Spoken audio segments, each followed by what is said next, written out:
दृश्यते। ओम शांति शांति शांति। नामापिते च मधुरम मधुरम स्वरूपम कर्मापिते च मधुरम मधुरा स्मृतिश्च बुद्धिं प्रबोधय प्रभो मधुबोधशक्तिं विद्यां प्रयच्छ परमां परिभावयामि। कोमलं कूजयन् वेणुं श्यामलोऽयं कुमारकः वेदवेद्यं परं ब्रह्म भासतां हृदये मम। कूजन्तं राम रामेति मधुरं मधुराक्षरम् आरुह्य कविता शाखां वन्दे वाल्मीकिकोकिलं। निगमकल्पतरुर्गलितं फलं शुकमुखादमृतद्रवसंयुतं पिबत भागवतं रसमालयं। मुहुरहो रसिका भुवि भावुकाः तृणादपि सुनीचेन तरोरपि सहिष्णुना अमानिना मानदेन कीर्तनीय सदा हरिः। नारायण अखिल गुरो भगवन् नमस्ते शिवाय नमः शिवलिंगाय नमः। तन्मे मनः शिव संकल्पमस्तु सर्वे भवन्तु सुखिनः। श्री राम जय जय राम। श्री राम जय राम जय जय राम। श्री राम जय जय राम। श्री राम जय राम जय जय राम। श्री राम जय जय राम। श्री राम जय राम जय जय राम। धर्म की जय हो, अधर्म का नाश हो, प्राणियों में सद्भावना हो, विश्व का कल्याण हो, गोमाता की जय हो, गोहत्या बंद हो, भारत अखंड हो, सर्वभूत हृदय धर्म सम्राट श्री स्वामी करपात्री जी महाराज की जय हो, श्री जगन्नाथ महाप्रभु की जय हो, श्री बलभद्र महाप्रभु की जय हो, भगवती सुभद्रा देवी की जय हो, चक्र सुदर्शन महाभाग की जय हो। हर हर महादेव। गोविंद जय जय गोपाल जय जय। गोविंद जय जय गोपाल जय जय। राधा रमण हरि गोविंद जय जय। राधा रमण हरि गोविंद जय जय। श्री कृष्ण गोविंद हरे मुरारे। श्री कृष्ण गोविंद हरे मुरारी। हे नाथ नारायण वासुदेव। हे नाथ नारायण वासुदेव। गोविंद जय जय गोपाल जय जय। गोविंद जय जय गोपाल जय जय। राधा रमण हरि गोविंद जय जय। राधा रमण हरि गोविंद जय जय। गोविंद जय जय गोपाल जय जय। गोविंद जय जय गोपाल जय जय। राधा रमण हरि गोविंद जय जय। राधा रमण हरि गोविंद जय जय। गोविंद जय जय गोपाल जय जय। गोविंद जय जय गोपाल जय जय। राधा रमण हरि गोविंद जय जय। राधा रमण हरि गोविंद जय जय। श्री वृंदावन बिहारी लाल की जय। नमो माधव्य शंभो शिव शिव शिव शिव शिव शिव नारायण नारायण नारायण। कौन सा पृष्ठ? अच्छा,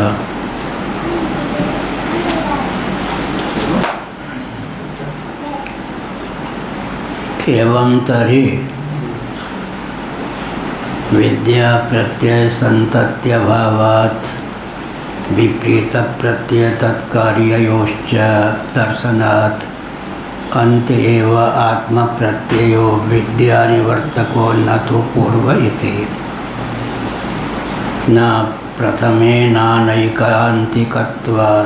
यदि प्रथम आत्म विषय प्रत्ययो विद्यां न निवर्तयति तथा अन्त्योपि तुल्य विषयत्वात्। बृहदारण्यकोपनिषद 1.4.10 शंकर भाष्य आनंदगिरी टीका सहित 285 पृष्ठ प्रथम पैरा शंकर भाष्य।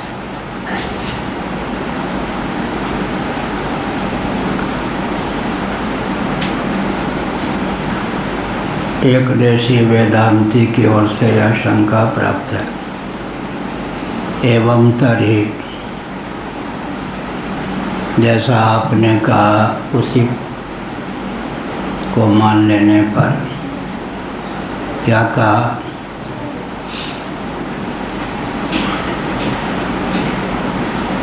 आत्म तत्व ब्रह्म स्वरूप ही है। ब्रह्म की आत्मरूपता, आत्मा की ब्रह्मरूपता वेदांत प्रस्थान की अपूर्वता है। विभु आत्मा का नाम ब्रह्म है, साक्षात अपरोक्ष ब्रह्म का नाम आत्मा है, प्रत्यगात्मा है। देवता सहयोगी भी हो सकते हैं, विद्रोही भी हो सकते हैं, विघ्न भी डालने वाले सिद्ध हो सकते हैं। कर्म की क्षमता के अनुसार देवता सहयोगी बन जाते हैं, विद्रोही भी बन जाते हैं। कर्म की निष्पत्ति 5 हेतुओं के द्वारा होती है। भगवद गीता के 18वें अध्याय के आधार पर यह तथ्य उद्भासित है। अधिष्ठानम तथा कर्ता करणम च पृथक विधम विविधा से पृथक श्रेष्ठा दैवं चैवात्र पंचमम्। दैवं चैवात्र पंचमम् में कर्म का जो 5वां हेतु वो दैव, अधिदैव को माना गया। कर्म की सिद्धि देवानुग्रह के द्वारा होती है और यज्ञादि कर्म जो हैं देव इंद्रादि देवों के प्रति समर्पित होते हैं। देवता प्रमुदित होकर अपने यजमान को पशुतुल्य समझकर अभीष्ट फल देते हैं। परस्परम भावयंत श्रेय परमवाप्स्यथ। भगवद गीता में भगवान श्री कृष्ण का यह वचन सन्निहित है। इस प्रकार देवों के पोषक मनुष्य हो जाते हैं यज्ञ आदि के द्वारा, और मनुष्यों के पोषक पर्जन्य आदि के द्वारा देवता हो जाते हैं। एक दूसरे के पोषक का पूरक हो जाते हैं। लेकिन जो व्यक्ति ब्रह्म विद्या की ओर अग्रसर होता है, देवता समझते हैं कि मेरा भी अतिक्रमण करके यह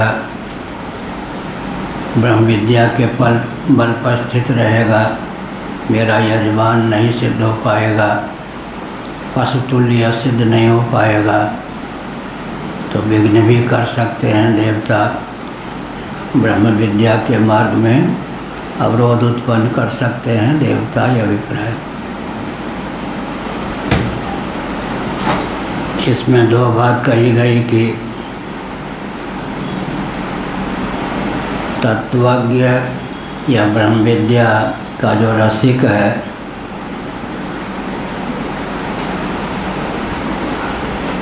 उसके मार्ग में ब्रह्म विद्या की समुपलब्धि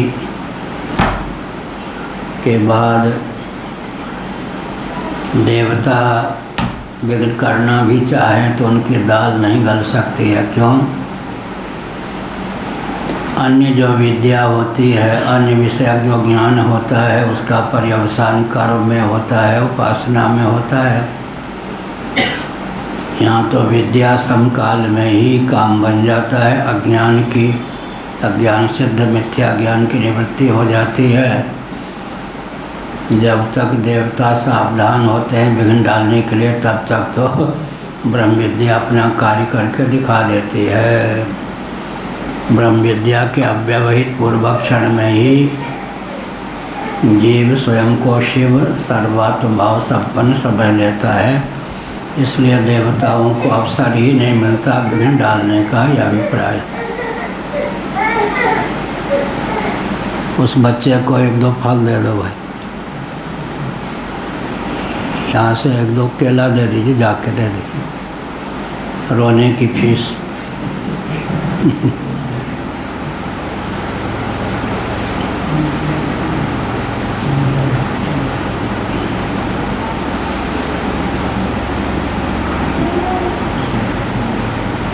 और भी कोई बच्चे हों तो भेदभाव न माने, उनको भी दे देना। बच्चों में भेदभाव का प्रभाव पड़ता है। नारायण। तो ब्रह्म विद्या की विशेषता यह है कि अन्य विषयक विद्या तो है ही नहीं। आत्मा तो पहले से ही ब्रह्म है। इसलिए आत्मज्ञान होते ही अज्ञान और अज्ञानकृत मिथ्या ज्ञान की निवृत्ति हो जाती है। देवता जब तक कमर कसें विघ्न डालने के लिए, तब तक तो काम हो गया होता है। कल मैंने उदाहरण दिया, बचपन में घर के बाहर एक तालाब था, अभी भी होगा। 65 वर्षों से मेरा संपर्क नहीं है। एक आम का बाग भी था। मैं भी छोटा बच्चा था, एक शूद्र कुल का बच्चा वहाँ खेल रहा था।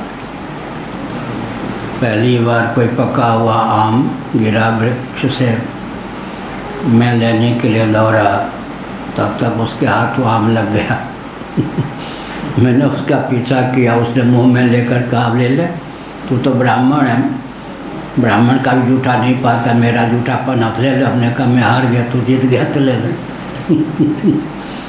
जब तक मैं उसको दबोचता तब तक उसने तो मुँह में आम डाल ही लिया, तो जूठा कर दिया था। ऐसे ही जब तक देवता विघ्न डालने के लिए कमर कसते हैं, तब तक तो ब्रह्म विद्या अपना काम करके दिखा देती है। क्योंकि अन्य की विद्या तो है नहीं कि विद्या का पर्यवसान कर्म में हो जाए। यहाँ तो स्वतः सिद्ध आत्मा की ब्रह्मरूपता और ब्रह्म की आत्मरूपता, आत्मा स्वरूप ब्रह्म में, ब्रह्म स्वरूप आत्मा में प्रकृति सहित प्रपंच की अध्यक्षता का चंचल निश्चय होना है। ब्रह्म विद्या समकाल में ही अपना काम करके दिखा देती है। इसलिए देवताओं की दाल नहीं गलती इस मार्ग में विघ्न डालने में। यह कहा, एवं तरि विद्या प्रत्यय संतत्य भावात्। विद्या की प्रत्यय का अर्थ होता है बोध, प्रत्यय का अर्थ होता है प्रसंगानुसार वृत्ति। विद्या प्रत्यय न सोस्ति प्रत्यय लोके या शब्दानुगमाधृते वाक्यपदीयम। व्याकरण का दार्शनिक ग्रंथ है, उसका वचन है 121, कहीं पर 123। न सोस्ति प्रत्ययो लोके या शब्दानुगमाधृते। व्यवहार साधक ऐसा कोई प्रत्यय या बोध नहीं है जिसमें शब्द का अनुवेद न हो। शब्द की सहभागिता से ही व्यवहार साधक प्रत्यय या बोध की निष्पत्ति होती है। यह अभिप्राय। पहले हम चुलबुली भाषा में बोलते थे, शंकराचार्य होने के बाद उस प्रकार की भाषा नहीं बोलते। क्या बोलते थे, है कोई चतुर्चितेरा पारखी माई का लाल, जो किसी भी भाषा के किसी भी शब्द या शब्दजन्य संस्कार का आलंबन लिए बिना एक संकल्प विकल्प निश्चय गर्व या स्मरण करके दिखा दे, संभव ही नहीं है। कोई चतुर चितेरा पारखी माई का लाल जो किसी भी भाषा के किसी भी शब्द या शब्दजन्य संस्कार का आलंबन लिए बिना संकल्प निश्चय स्मरण या गर्व करके दिखा दे, संभव नहीं है। संस्कार शब्द का प्रयोग मैंने क्यों किया, अब व्याप्ति न हो जाए इसलिए। है कोई चतुर चितेरा पारखी माई का लाल जो किसी भी भाषा के किसी भी शब्द या शब्दजन्य संस्कार का आलंबन लिए बिना कोई संकल्प निश्चय स्मरण या गर्व करके दिखा दे। ऐसा मैंने क्यों कहा, संस्कार शब्द का योग क्यों दिया।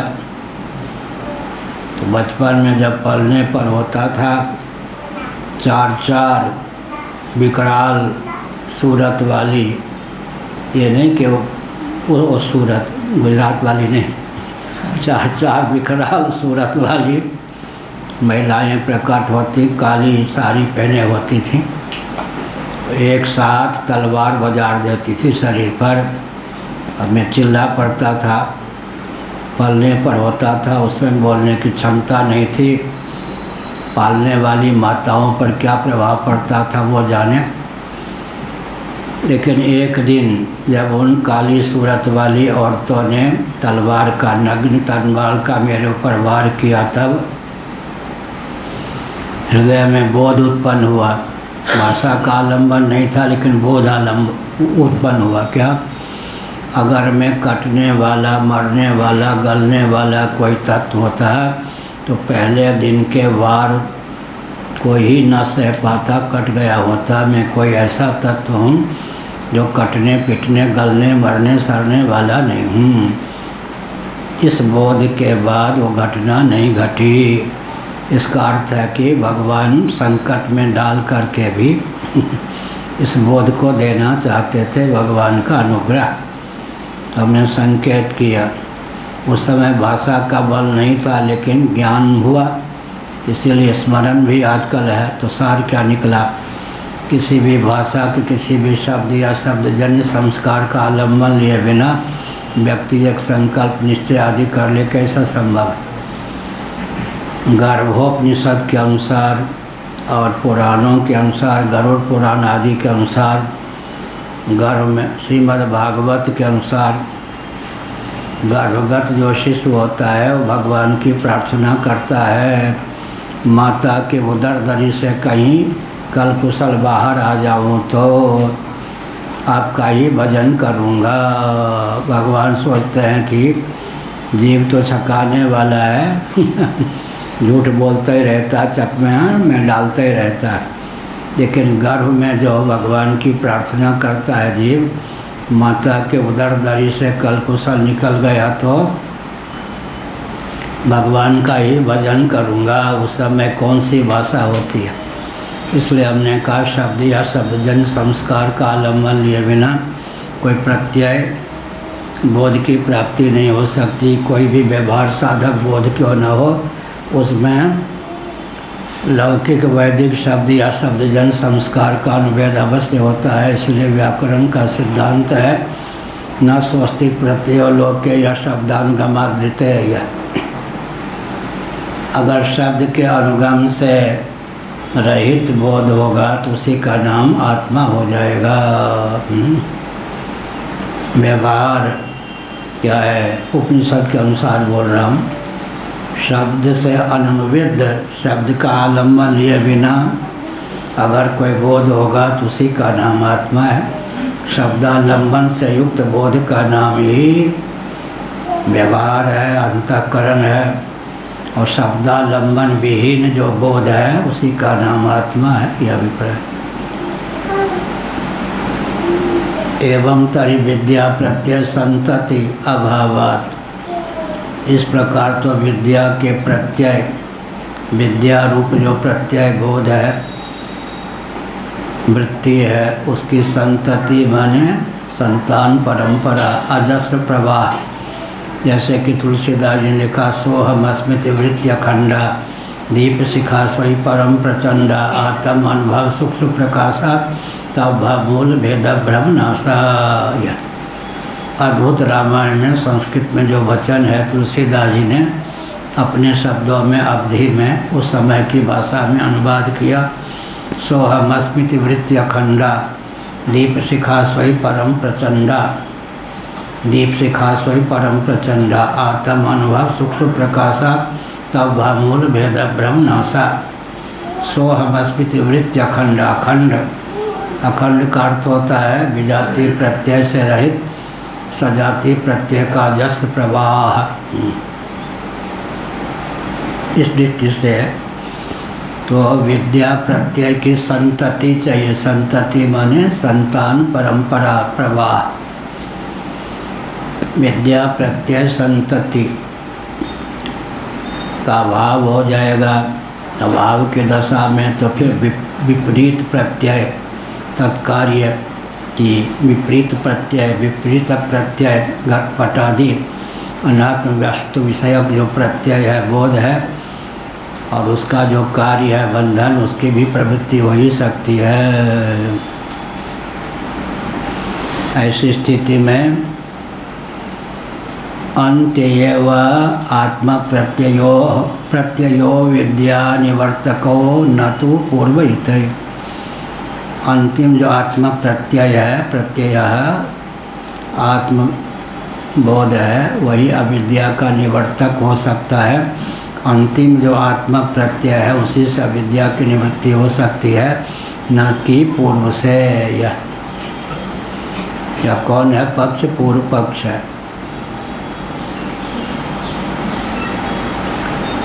इसीलिए चरम वृत्ति लोग कहते हैं। चरम वृत्ति, अंतिम वृत्ति, परिपुष्ट वृत्ति, यह अभिप्राय। वृत्ति प्रवाह हो, प्रवाह के द्वारा वृत्ति में बल और वेग की प्राप्ति होती है। फिर चरम वृत्ति जो है अज्ञान और अज्ञानकृत आवरण का नाश करने में, ध्वंस करने में समर्थ होती है। यह प्रसिद्धि है, निधिध्यासन आदि की दृष्टि से यह प्रसिद्धि है। तब इसमें प्रश्न उठता है प्रथम प्रत्यय ने क्या बिगाड़ा कि उसने काम नहीं बना दिया, अंतिम प्रत्यय की प्रतीक्षा क्यों करते हैं? यह अभिप्राय क्या हुआ? एवं तरी विद्या प्रत्यय संतति अभावात। इस प्रकार से तो अर्थात बोध समकाल में, प्रत्यय समकाल में ही अज्ञान और अज्ञानकृत आवरण का ध्वंस हो जाता है। प्रत्यय की अपेक्षा ही नहीं होती, कालांतर की अपेक्षा नहीं होती, काल में कोई अंतराल नहीं प्राप्त होता, अर्थात अग्रिम क्षण की अपेक्षा नहीं होती। तो देवता जब तक विघ्न डालने के लिए तरकस कसते हैं, कमर कसते हैं, तब तक तो उस बंदे का काम हो गया होता है। यह अभिप्राय। विद्या प्रत्यय संतति अभावात विपरीत प्रत्यय तत्कार्योश्च दर्शनात्। विपरीत प्रत्यय और उसका कार्य, घटपट आदि को लेकर विपरीत प्रत्यय है, उसका कार्य यही है। घर संसार में रचे रहो पचे रहो, यही कार्य है। दर्शनात् अंत्य एव आत्म प्रत्यय अविद्या निवर्तको न तो पूर्वहिते। अंतिम जो आत्मा प्रत्यय है वही अविद्या का निवारण कर देगी। इसको आज पुराने लोग कहते थे चरम वृत्ति। जो चरम वृत्ति है वही अज्ञान और अज्ञानकृत मिथ्या ज्ञान आवरण का विध्वंस कर सकती है, अन्य नहीं। यह न प्रथम नैकांतिकत्वात्। यह कहा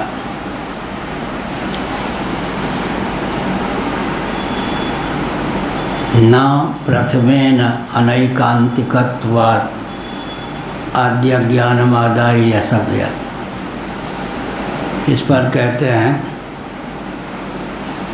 ऐसा कहना ठीक नहीं, क्योंकि प्रथम आत्मा प्रत्यय की तरह मरणकालीन माने देह त्याग के अव्यवहित पूर्वक क्षण में जो प्रत्यय है उसमें भी व्यभिचार हो सकता है, वह भी निरर्थक सिद्ध हो सकता है। अगर प्रथम प्रत्यय ने अज्ञान और अज्ञानकृत मिथ्या ज्ञान को दूर नहीं किया तो अंतिम देहत्याग के अव्यवहित पूर्व क्षण में अगर प्रत्यय हो गई तो क्या इसमें गारंटी है? आजकल की भाषा में कौन ठेका लेगा कि वो अविचारणी वृत्ति होगी, वह वृत्ति अज्ञान और अज्ञान के आवरण को नष्ट कर ही देगी। यह का यदि प्रथम आत्म विषय प्रत्यय विद्या न निवर्तयति, यदि आपके अनुसार यह मान लें कि प्रथम जो आत्म विषय प्रत्यय है, बोध है, वह विद्या का निवारण करने में समर्थ नहीं है, तब तो फिर समान वाचो युक्ति से तथा अंत्योपि तुल्य विषयत्वात् इसी प्रकार देहत्याग के अव्यवहित पूर्व क्षण में प्राप्त जो प्रत्यय है वह भी अज्ञान और अज्ञान के आवरण को विध्वंस करने में समर्थ नहीं। अगर वो समर्थ है तो प्रथम प्रत्यय ने क्या बिगाड़ा कि वो समर्थ नहीं है? प्रत्यय तो एक ही है। यह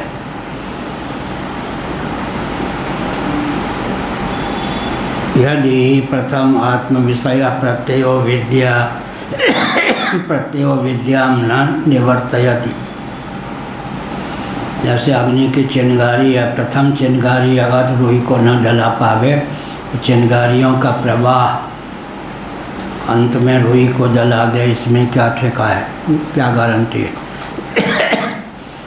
यदि प्रथम आत्म विषय प्रत्ययो विद्या न निवर्तयति, फिर कहेंगे कि निधिध्यासन आदि की उपयोगिता नहीं सिद्ध हुई, तो वृत्ति की उत्पत्ति में ही निधिध्यासन की आवश्यकता है। वृत्ति उत्पन्न हो गई तो वृत्ति के प्रवाह की आवश्यकता नहीं, वो एक ही वृत्ति काम बना देती है।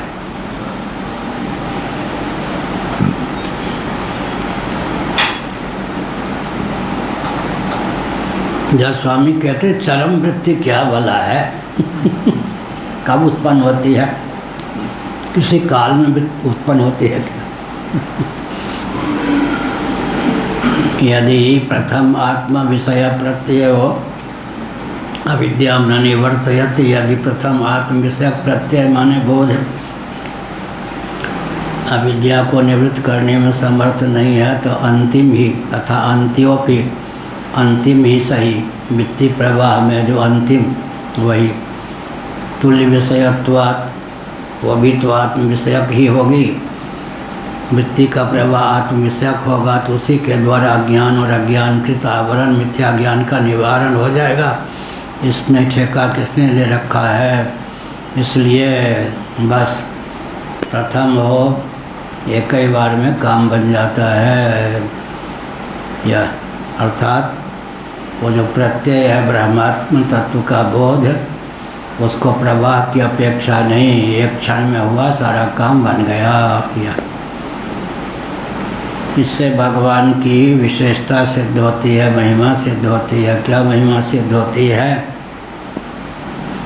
तुलसीदास ने लिखा प्रभु प्रेरित व्यापय विद्या, भगवान की उपाधि है विद्या माया, जिस पर भगवान विशेष अनुग्रह करते हैं। भगवती सीता नीला, भगवती नीला देवी भगवान को अनुकूल करके कहती है कि तुलसीदास नामक व्यक्ति है, आपका नाम लेकर उधर बढ़ता है, आपके नाम के ऊपर सब कुछ त्याग करके घूम रहा है, भिक्षाटन करके जीवन यापन करता है, अपने बलबूते पर भवसिंधु नहीं तर सकता, भवसिंधु का शोषक तत्व ज्ञान नहीं प्राप्त कर सकता। आपकी एक बार कृपा हो जाए, कृपा करके आप उसे निहार दें। भगवान कहते हैं तुम ही जब वकील बन गई तो मैं तुम्हारी बात कैसे टालूँ। लो तुलसीदास पर दृष्टि डाली, तुलसीदास जी तत्काल जीव से शिव हो गए, अपने शिवत्व का बोध हो गया। ऐसे ही प्रभु प्रेरित व्यापय विद्या, भगवान कहते हैं विद्या को तुम मेरी उपाधि हो, इसके एक रस में इस जीव को प्राप्त हो जाए, व्याप्त हो जाए।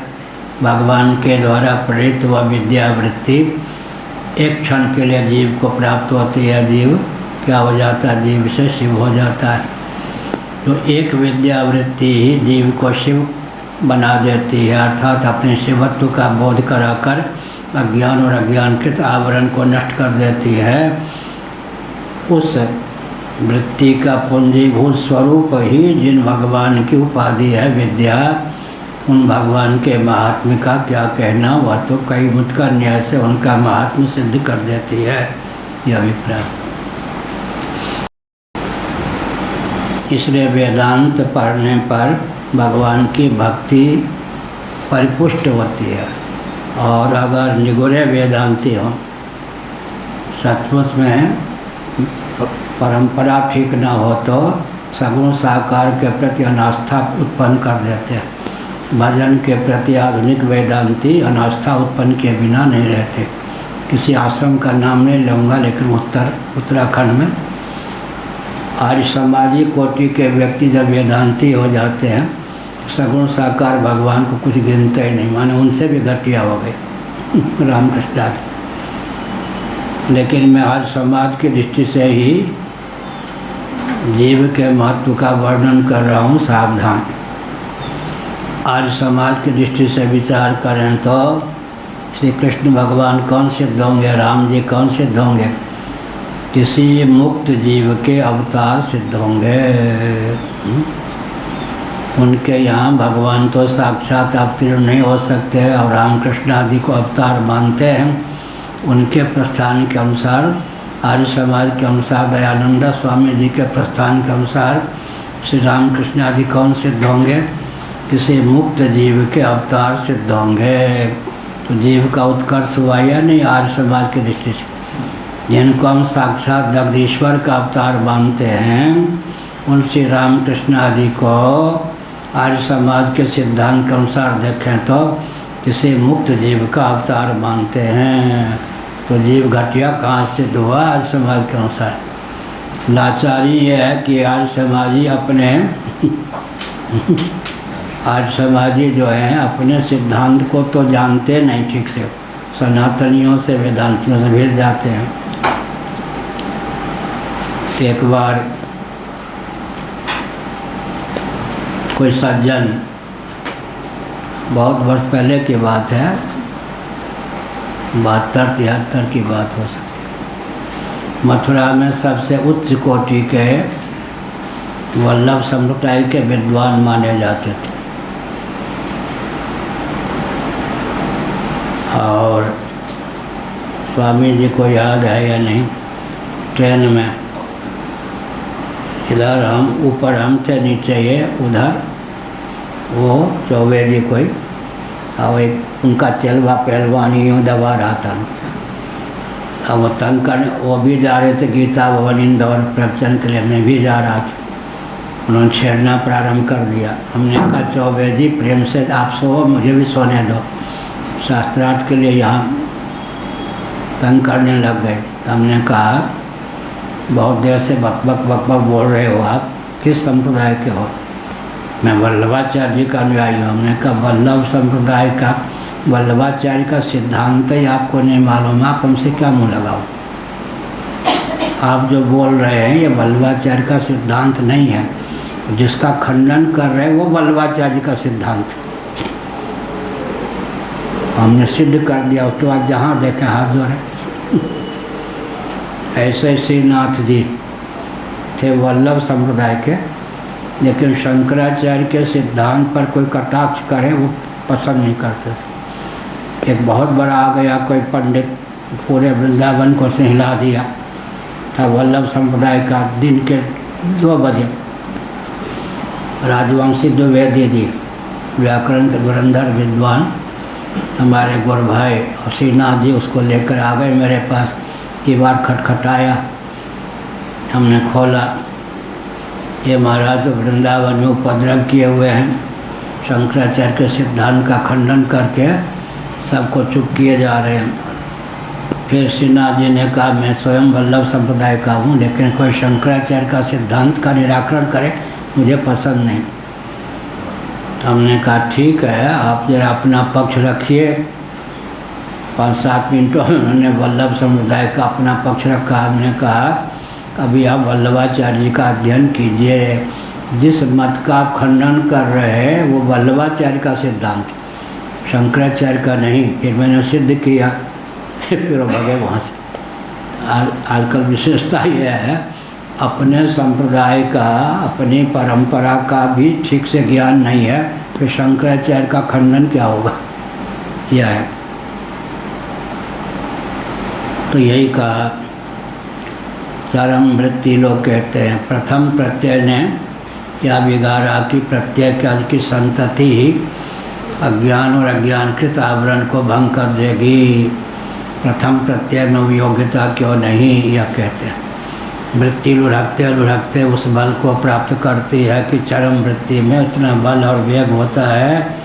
वो चरम वृत्ति जो वेग से युक्त है वह ज्ञान और अज्ञानकृत आवरण को भस्म कर देती है। ऐसा लोग निधिध्यासन के पक्षधर बोलते हैं। यहाँ शंकराचार्य ने इस पक्ष का निराकरण किया है।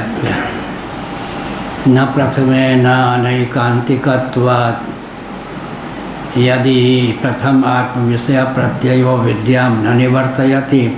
आत्मविषयक जो प्रथम प्रत्यय है वह विद्या का निवारक नहीं होता, तो अंतिम भी तो प्रत्यय है। इसलिए क्या पता कि अंतिम प्रत्यय ही अविद्या का निवारक हो जाए। तुल्य विषयत्वात्, दोनों की स्थिति तो यही है। प्रत्यय तो प्रत्यय है, चाहे प्रथम हो, चाहे मध्य के हो, चाहे अंतिम, मध्य का हो, चाहे अंतिम हो, यह अभिप्राय हुआ। क्या हुआ? एवं तरी संततो विद्या निवर्तको। वृत्ति तो उठती रहती है। यहाँ एक था विद्या, यहाँ वो जो होता है सीताफल होता है, उस सीताफल के पौधे और बेल लगी थी, उसका फूल चुन रहा था।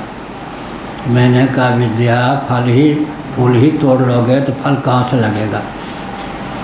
किसी से भी शिक्षा मिल सकती है क्या? अज्ञान का कोई अंत थोड़े है। भगवत विषय ज्ञान अलग चीज़ है, अज्ञान अलग चीज़ है। उसने कहा शंकराचार्य जी, मुझे पहचान है कि कौन सा फूल फल देगा, कौन सा फूल फल नहीं देगा। जो फूल कदीमा बोलते हैं, उधर मैथिली में कदीमा सीताफल उधर बोलते होंगे उत्तर प्रदेश।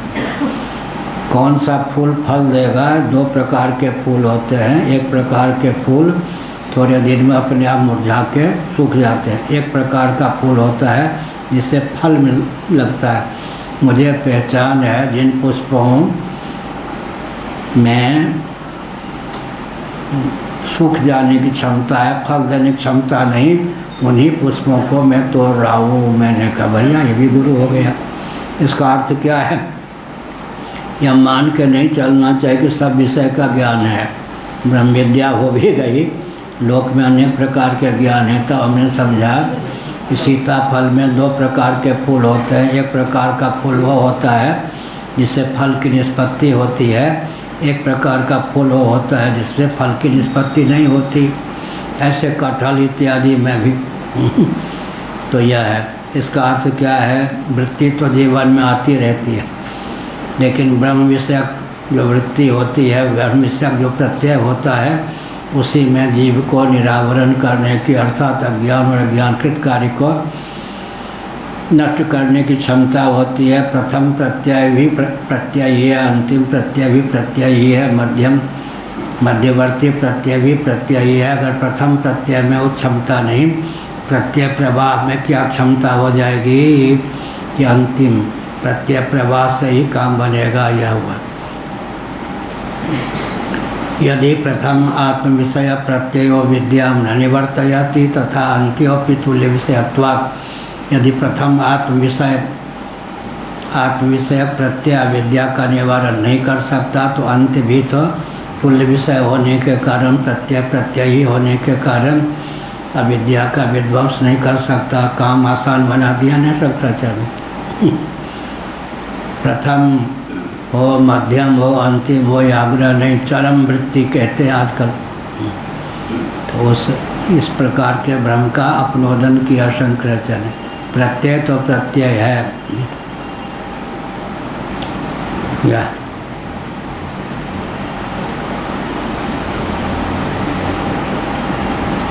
या कलम है, या कलम है, या कलम है, या कलम है, या कलम है, या लेखनी है, लेखनी है, लेखनी है।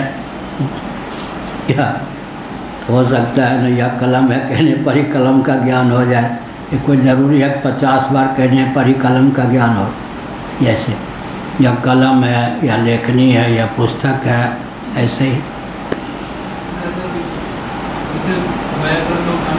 हाँ, शब्द जब तक नहीं सुने तब तक पूरे वाक्य का ज्ञान भी नहीं होता। क्या कह रहे? चरम यह लेखनी है, जब तक चरम वर्ण का जब तक ज्ञान। अरे पूरा वाक्य हुआ ना, यह लेखनी है, यह से काम बन गया क्या? ये तो लेखनी के बोध में यह लेखनी है, पूरा वाक्य हुआ ना। इससे जो प्रत्यय बनेगा, या लेखनी है कहने पर अगर कलम का ज्ञान नहीं हुआ तो 25 बार कहने पर ही कलम का ज्ञान हो जाएगा कैसे?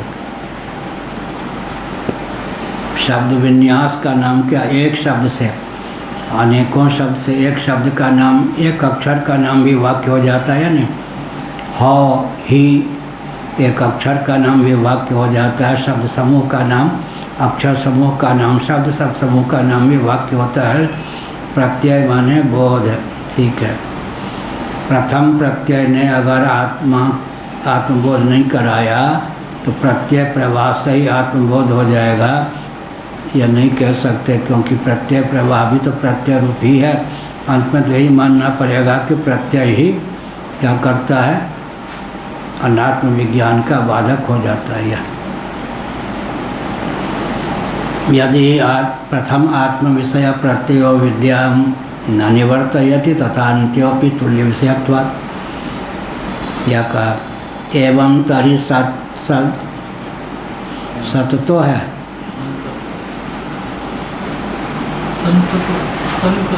संतत संतत्व विद्या निवर्तको न विच्छिन्न इति। यह कहा इस प्रकार तो एवं तहि उक्त रीत्या अंत्यज्ञानस्य अज्ञान निवर्तकत्वेपि इत्यर्थ संतता चिराभ्यस्तः प्रत्ययः। यह हुआ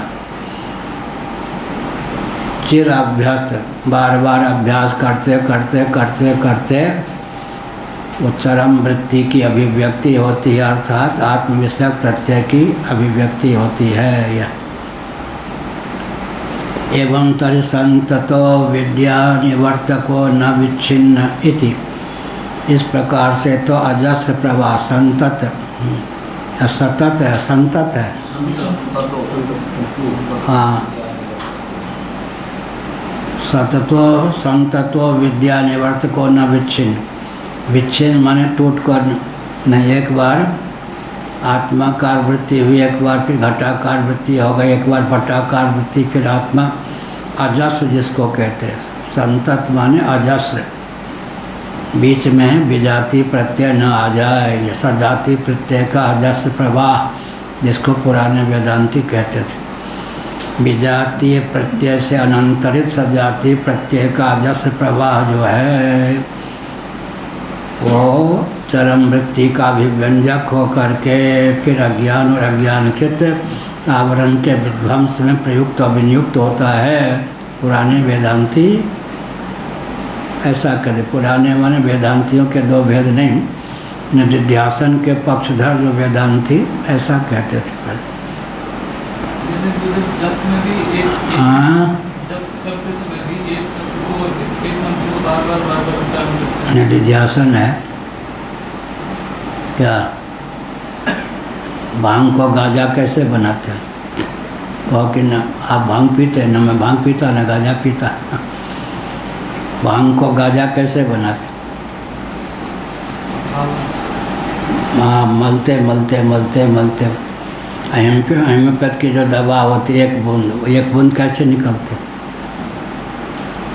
भांग को गांजा, भांग का ही परिष्कृत रूप है गांजा। दो थे व्यक्ति, वो मधुबनी से चले हरिपुर बक्सी टोल के लिए, संबंध में एक भतीजा लगते थे, एक लगते थे चाचा। आयु में 2-3 साल का ही भेद था।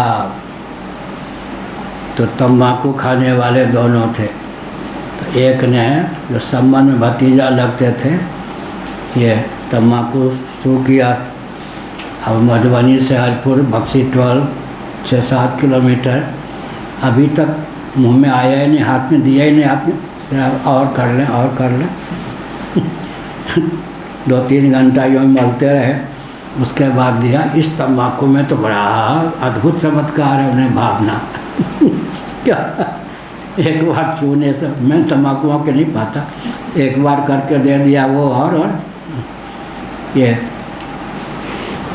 इसी प्रकार से उसमें भावना की प्रगल्भता से 7 फुट अभ्रक आदि है न, 1 फुट 100 शास्त्र फुट अभ्रक फुट से क्या होता है उसमें। पहले मैं बनाता था ये सब दवा, बड़े भाई सिखाते थे क्या क्या बनाता था, संख्या ये सब बनाता था, पहले कई दवा बनाता था। इसलिए कहा कि भावना की प्रगल्भता से उसका सार आया, फिर उसका सार, फिर उसका सार, फिर उसका सार। संततो विद्या निवर्तको न विच्छिन्नति। अजस्र प्रवाह जिसको कहते हैं वही अविद्या को निवृत्त कर सकती है, विच्छिन्न नहीं, विजाति प्रत्यय अगर बीच में आ गया तो नहीं, अजस्र प्रवाह होना चाहिए। यह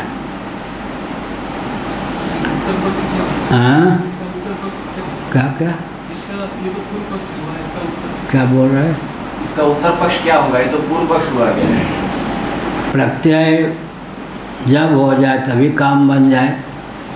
प्रत्यय के होने में ही विलम्ब है। प्रत्यय प्रथम हो, मध्यम हो, अंतिम हो, ये नहीं, जो प्रत्यय होगा काम बना ही देगा। क्या प्रत्यय का प्रवाह अपेक्षित नहीं है, प्रत्यय ही काम कर देता है। प्रत्यय का प्रवाह भी प्रत्यय रूप ही होगा ना, तो उसको जो श्रेय जाएगा प्रथम को क्यों नहीं जाएगा? क्या प्रत्यय का प्रवाह भी तो प्रत्यय रूप ही होगा ना, तो अंतिम को जो श्रेय जाएगा, प्रथम ने क्या बिगाड़ा? प्रत्यय होने के कारण उसने काम नहीं बनाया। प्रत्यय होने में विलम्ब हो सकता है कि प्रत्यय होने पर प्रत्यय प्रवाह की आवश्यकता नहीं है, प्रथम प्रत्यय ही काम कर दे। सीधी बात है। मोटरसाइकिल चलाना जानते हैं? मैं नहीं जानता, मैंने साइकिल न मोटरसाइकिल कुछ नहीं चलाते हुए व्यक्तियों को देखा है। सर्दी के दिनों में 2-3 पैडल लगाने पर स्टार्ट हो, कभी कभी पहले पैडल पर ही स्टार्ट हो जाए, तो चरम पैडल क्या हुआ इसमें? जिसमें चालू हुआ। अब प्रथम पैडल में नहीं होगा, ये कोई ठेका ले रखा क्या? जिससे स्टार्ट हो जाए वही हुआ ना, चाहे प्रथम हो, चाहे मध्य का हो, चाहे अंतिम का हो। सुन देख करके मैंने बताया, मैं मोटरसाइकिल या साइकिल को नहीं जानता। हो गया ना, चरम पैडल से स्टार्ट होगा या पहले से स्टार्ट होगा? यही 2 बार 3 बार जिससे स्टार्ट हो जाएगा वही काम हो गया। प्रथम से भी स्टार्ट हो सकता है ऐसे। अब बात समझ में आ गई मोटरसाइकिल से। एवं तरि संततो विद्या निवर्तको न विच्छिन्न थी।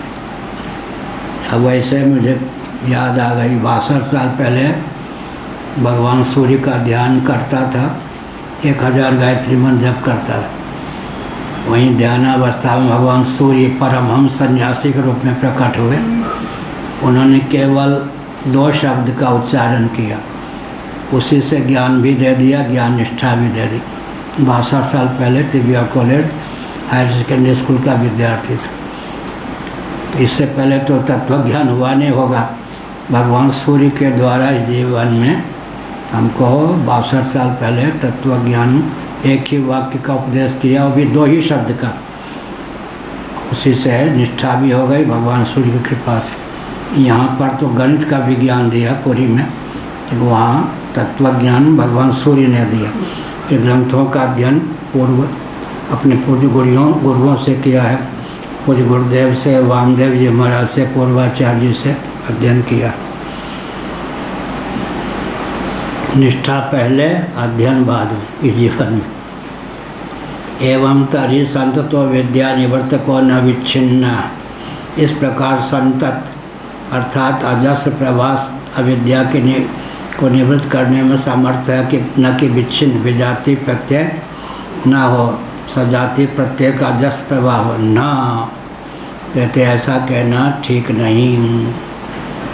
जीवनादौ सति संतत्यनुपपत्तेः।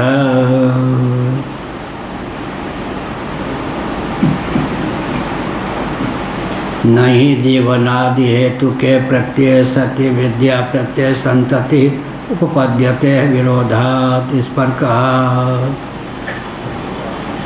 प्रथम प्रत्यय आत्मा प्रत्यय की तरह जीवन का जो अंतिम स्थित्वास्यामंत काले भी ब्रह्म निर्वाण मृच्छति, मरण कालिक या मरण कालीन जो प्रत्यय है व्यभिचारी हो सकता है। अगर प्रथम प्रत्यय में वो क्षमता नहीं है तो किसने ठेका ले रखा?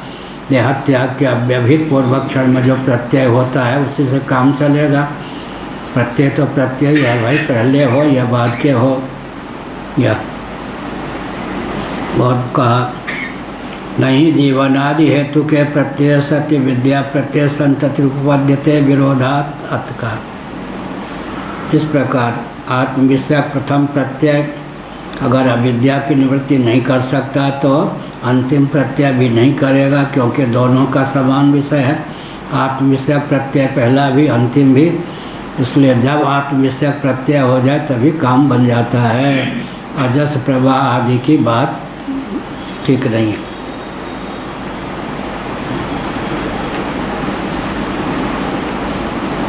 एवं तरिसंततो अविद्या निवर्तको न विच्छिन्निति। उक्त रीति से चिराभ्यस्त प्रत्यय ही अविद्या का निवर्तक हो सकता है, न कि विच्छिन्न। क्या हुआ? यह जो भावना है, शंका है या पूर्व पक्ष है, उसका समाधान करते हैं।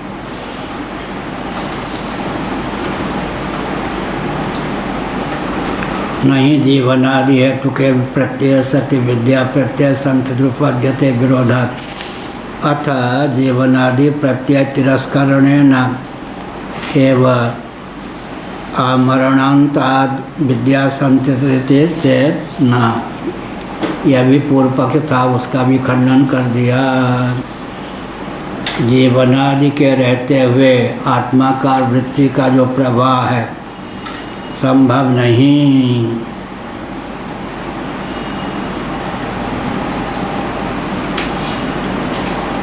जीवनादि प्रत्यय तिरस्करणे नैव आमरणान्ताद् विद्या संततिरिति चेत न। यह भी नहीं। जीवनादि की कारण भूता जो वृत्ति है उसके रहते हुए माने घटपट इत्यादि का स्त्री पुत्र व्यवहार धन वैभव आदि का प्रत्यय होगा तो व्यवहार सधेगा। इसलिए जीवनादि के कारणभूत का जो वृत्ति है प्रत्यय है उसके रहते बोध वृत्ति की अविच्छिन्नता संभव नहीं, अजस्र प्रवाह संभव नहीं। एक बार आत्माकार वृत्ति हुई, दूसरे बार घटाकार वृत्ति हो गई, तीसरे बार बेटा पोता नाती पत्नी के आकार का प्रत्यय हो गया तो विच्छिन्नता आ गई। यह कहते प्रत्यय यत्ता संतानावधारणात् शास्त्रार्थानवधारण दोषात् यताम प्रत्ययानां संततिरविद्याया निवर्तकेत्यनवधारणात् शास्त्रार्थो नावत् ध्रियेत तच्चानिष्टं। यह कहा वृत्तियों की संख्या का निश्चय कैसे करेंगे? चरम वृत्ति कैसे करेंगे? 50वीं वृत्ति या 60वीं? चरम वृत्ति माने 1 2 3 4 अंतिम वृत्ति वो पहली के अतिरिक्त होगी, दूसरी तीसरी चौथी पांचवी छठी चरम वृत्ति में संख्या का निर्धारण कैसे करेंगे? पहली बात तो है। फिर शास्त्र का तात्पर्य तो सुनिश्चित होगा नहीं, अतः यह हिम्मत नहीं है, इसलिए कहा तच्चानिष्टम।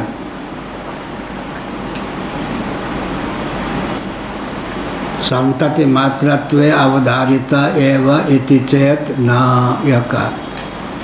संतति माने संतान प्रवाह,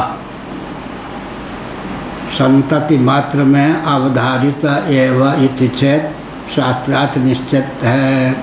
शास्त्रार्थ माने शास्त्र का तात्पर्य अंतर्निहित अभिप्राय सुनिश्चित है। यह संतति मात्र माने अजस्र प्रवाह का नाम संतति है। गंगा प्रवाह अजस्र जैसे कहते अजस्र प्रवाह, रुक रुक कर नहीं, अजस्र प्रवाह ऐसे। न आद्यंतयो अविशेषात्, आदिम प्रथम, आदि प्रत्यय तो प्रत्यय है, अंतिम प्रत्यय तो प्रत्यय है, उसमें विशेषता या खासियत क्या है भाई? प्रथम प्रत्यय भी प्रत्यय, अंतिम प्रत्यय भी प्रत्यय है। इसलिए प्रथम प्रत्यय अगर काम नहीं कर सकता तो अंतिम प्रत्यय ही काम करेगा। अब अंतिम प्रत्यय किसका नाम होगा? जो काम कर दे उसी का नाम अंतिम प्रत्यय होगा। अगर प्रथम प्रत्यय नहीं काम कर दिया तो प्रत्यय की अभिव्यक्ति में प्रयास की बात हो सकती है। प्रत्यय जब उत्पन्न हो गया काम बना देगा। यह अग्नि मंथन करते हैं ना अग्नि से, यह विचित्र एक गाथा थी। एक वेद पूजन थे या क्या नैमिष वालों के याज्ञ, अलीगढ़ जिला के थे। उन दिनों में नैमिषारण्य में रहता था। यज्ञशाला में अरण्य मंथन के द्वारा उनको ये सिद्धि प्राप्ति थी भगवत कृपा से।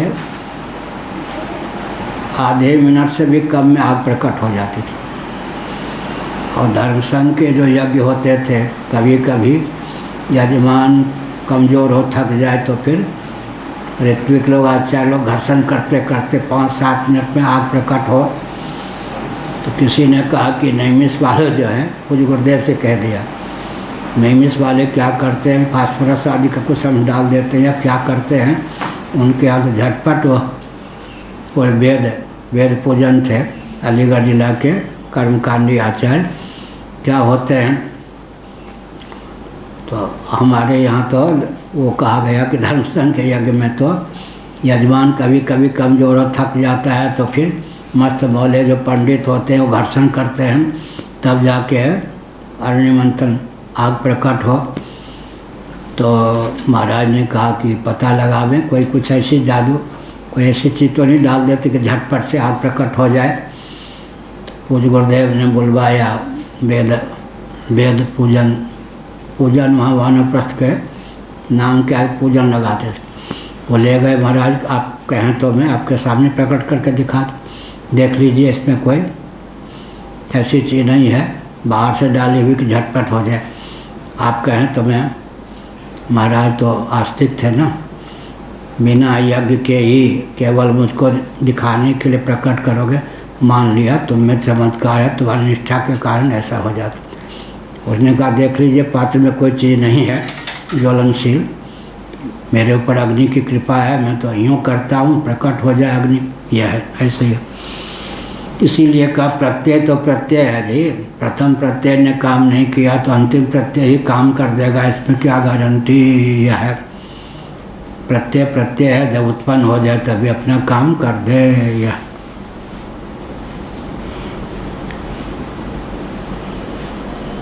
संतति मात्रत्वेवधारित एव इति चेत न आद्यंतयो अविशेषात्।